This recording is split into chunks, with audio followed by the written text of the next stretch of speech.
Hello, I'm Super Orange Cat here today with finally a proper reaction to the final episode of Housing Complex C that aired this past Saturday night on Toonami at midnight. Normally I go over things I like and then things I didn't like about the episode, but I'm going to do things a little differently for this.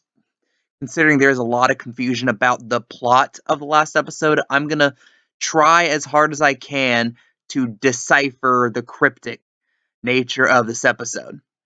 So at the beginning of the episode, you have Taka through the notebook that Kimmy gave to his friend, talk about how he went into the caves underneath by the building where like the tunnels, and he saw this piece of ancient prophecy. And as ancient prophecy, he started piecing things together. There was this group of people, essentially a cult, that would sacrifice themselves to appease this sea god. The sea god is essentially Chutulu, and that is the being that the otaku kept drawing and posting pictures of on the wall. And and people would do this, and they would do it to appease another god who is this high-ranking, super powerful deity who essentially created this other god. So if they create this god and they appease that god, then the sea god will appease them, essentially. So, and that sets the tone for what happens later. And not only that, he pieced together the fact that this super god never ever actually left Kurosaki. It just kind of laid in waiting.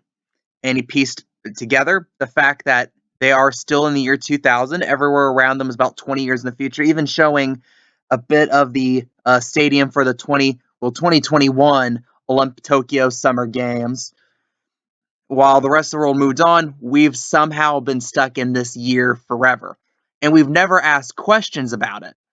And he was able to piece together that not only is this god not left, this god is or related to Kimmy, pointing out how she was always the most suspicious one, considering she's a young girl, yet we've never asked any questions or even seen her parents. And figured out that by that nature, she must be related to or the god itself. And that if she is a god, then she is a benevolent one, as evidence to the fact that she's always nice to the people and trying to get everyone to get along. However, he worried about all the mysterious occurrences could mean that people or entities are trying to bring back this other lower sea god by appeasing this higher god by killing people, by all the fish piles, by killing animals. And he worried that this god might get angry, considering this god does have a history of causing natural disasters, of destruction, of destroying the land. So he worried what would happen if this god gets angry again, essentially. And because he got close to the truth, he got turned into moss. We'll later find out that this was actually Kimmy's doing. Essentially, every time someone gets close to the truth, whether that be the otaku, whether that be Taka, whether that be the security guard guy, they would always get turned into moss because they were killed by Kimmy. And the way Kimmy kills people, outside of two-ish examples I'll bring up later, is because of the fact that she knows that if they figure out their nature of their existence in Kurosaki, it will make them sad, it will make them depressed, and she wants them to be happy, and knowing that they can't be happy knowing the situation she's put them in, she essentially puts them out of their misery by unpersoning them herself. And another thing we find out is she talks to her mommy, who, like I mentioned again, is the fetus inside the vase. And when she talks to the mommy, you see the clock go back 15 minutes. And this goes to later when they mentioned, yeah, a woman walked into Kurosaki one day pregnant and just never left. But Kimmy showed up 9 months later. Evidence to the fact that this woman was meant to serve as like a vessel. Like, the best way to explain it is if you look into Christianity, the story of the birth of Jesus, how the Virgin Mary was chosen as essentially the vassal to bring Jesus, the Son of Man, onto the earth. But this is a little different, because it would be like, what if God, instead of just getting Mary pregnant and bringing Jesus onto the earth, decided, I'm just going to go onto the earth, but I have to be born from Mary. Which, if you believe the Holy Trinity, is kind of also what happened, if you think about it. It's essentially like that. And in the weird, godlike, inhuman way in which Kimmy shows gratitude, shows her love for the woman that brought her into this world, she wants her to never die. So you can't die if you're far from death. And the furthest you can be from death is not even born yet, i.e., a fetus. Not only a fetus, but it was a very, very small one. So that was Kimmy's doing, that she loves her mother so much that she keeps her in the state of being 7, 8 months away from being born, just so the mom will never die. So it's like this kind of creepy, messed up thing here, where Kimmy is trying to be benevolent, but again, she is not human. She doesn't experience and she doesn't interpret benevolence in the way humans do. So she freezes the mother before she was born in the state, so she will never leave her. Which is something I think more thought about is probably the most messed up thing in this whole episode. But then later, you see eventually the Kushides are the leaders of this cult. And the reason why they brought all the fishermen here, the interns, was to ritually kill each one of them. That was their offering to Kimmy. The fish piles were from the fishmen that we see in the first episode or two. Them, it's believed that they just kind of just let themselves die or let themselves get unpersoned and just fall at her doorstep. And Khan is the one person who kind of figures this out. It's like this always happens to Kimmy. Someone, and he interpreted at the time as someone wants to hurt Kimmy. So he does all this stuff to protect her. And because he's so close to her, everyone always was suspicious of him. And considering he never quite got a grasp of the language, he's this big, strong man of few words, which makes people suspicious of him. And so we learn the Kushides are the leaders of this, and they're all whacked out of their fucking minds. Like, the dad just comes Hotel Rwanda style, tries to kill Kimmy because, again, he thought that Kimmy was simply close to the god. They thought that the face was the god, that the fetus was the god itself. But it wasn't. He tries. Yuri, part of an act, stops the father, air quotes, stops the father. Then we realize that the mother is already on a killing spree. She's killed several of the old people, including the old lady you've seen a bit of. And she tries to kill Khan, but is unable to. And then you have the mother and the father attack Khan while Yuri's trying to kill Kimmy.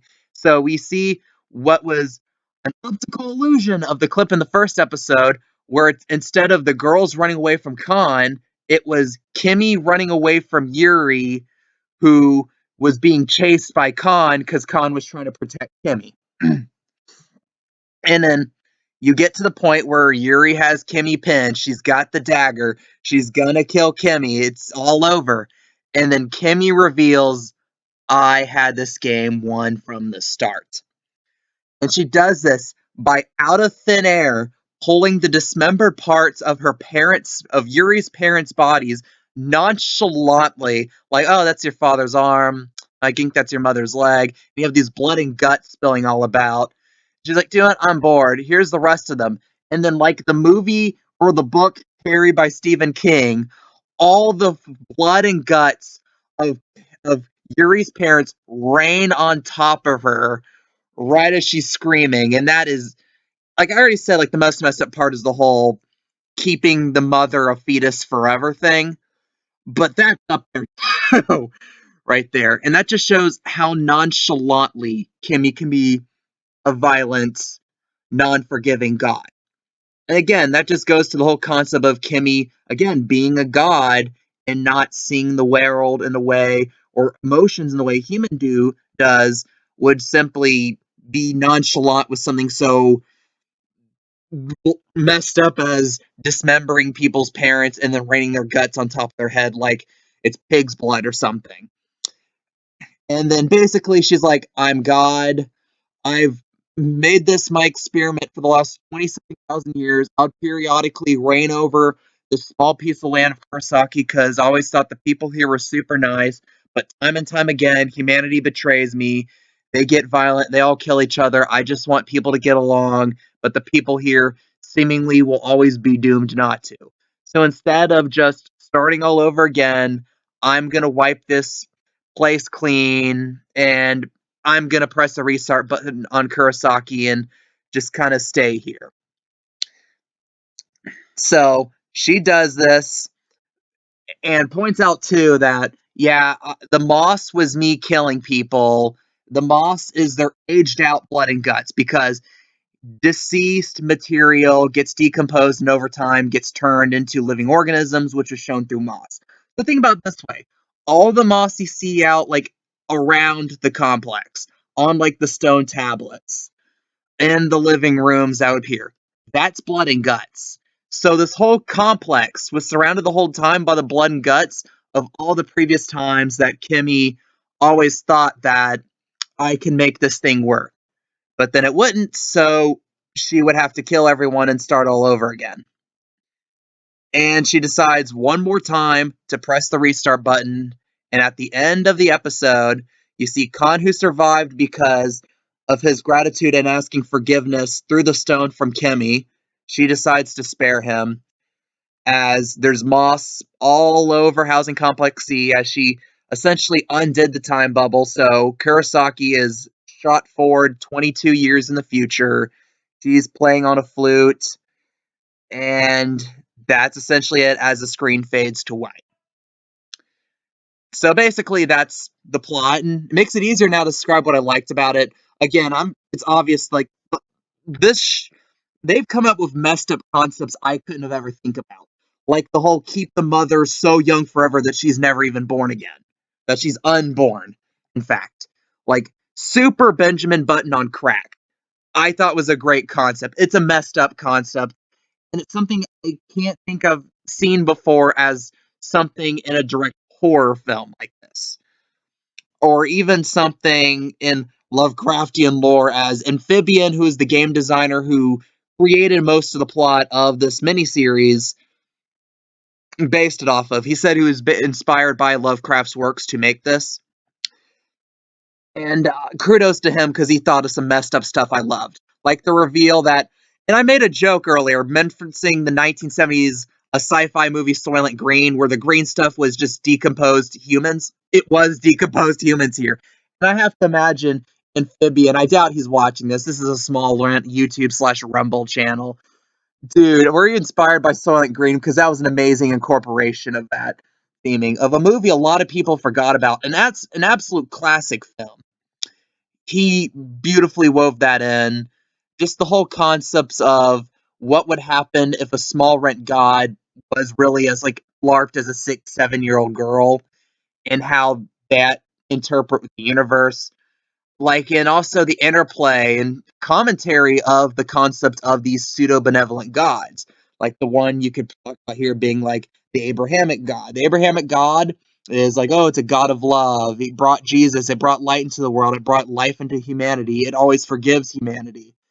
But he always forgives humanity.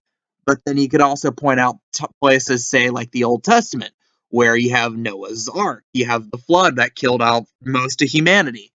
You have Sodom and Gomorrah, where God was not forgiving to groups of people. And you have these moments where this God can be benevolent, have widespread period where it wants everyone to be happy, everyone to get along. But then at the same time, at the flick of the wrist, just wipe it all away and start all anew. And this is a lot like, again, I mentioned this in the other video, Fena Pirate Princess's ending, where Fena was basically given the choice whether to start anew or not.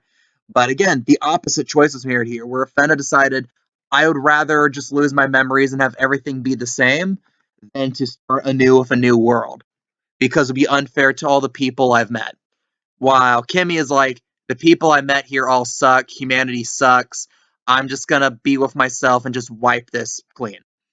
Making the only person outside of Khan to survive this being Yubel. Yubel, like, third episode, just hightailed it out of there. It's like, look, messed up stuff's going. I'm just gonna leave. I'm just gonna leave. And ultimately, I think that just really adds to my enjoyment of this series. If there's anything I didn't like, I do agree with some people when they say that they kind of rush through some of the things really fast. Especially the part with Talk in the beginning where he basically describes what he figured out, setting the stage for what Kimmy would ultimately do at the end of this episode was maybe a little fast.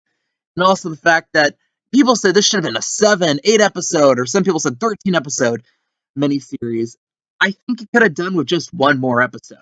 It didn't need to be stretched. This last episode didn't really need to stretch out that much. But to be fair, it was actually slightly long. The average episode was like 22 minutes. This one actually clocked in at around 26 and a half minutes of like actual episode content. I'm not including commercials, and I'm not including the song at the end part of the ED, which I thought was beautiful. I actually kind of dislike the OP and ED of this anime, but the final thing at the end just tied a big, nice bow on it, and I loved it. So if I had to rate this episode, I would give it a 9 out of 10. I thought it was a great ending to this miniseries. It is, I'll say the Toonami original I've enjoyed the most so far. Again, next year we get quite a few new ones. We get 2 Fully Cooley sequels. I'm not optimistic on those. Uzumaki should actually air in 2023 this time. And also you have Ninja Kamui, which will air sometime in 2023 as well. What do you guys think about this episode? Leave your comments, leave your opinions down below. I am the Super Orange Cat, and that is all.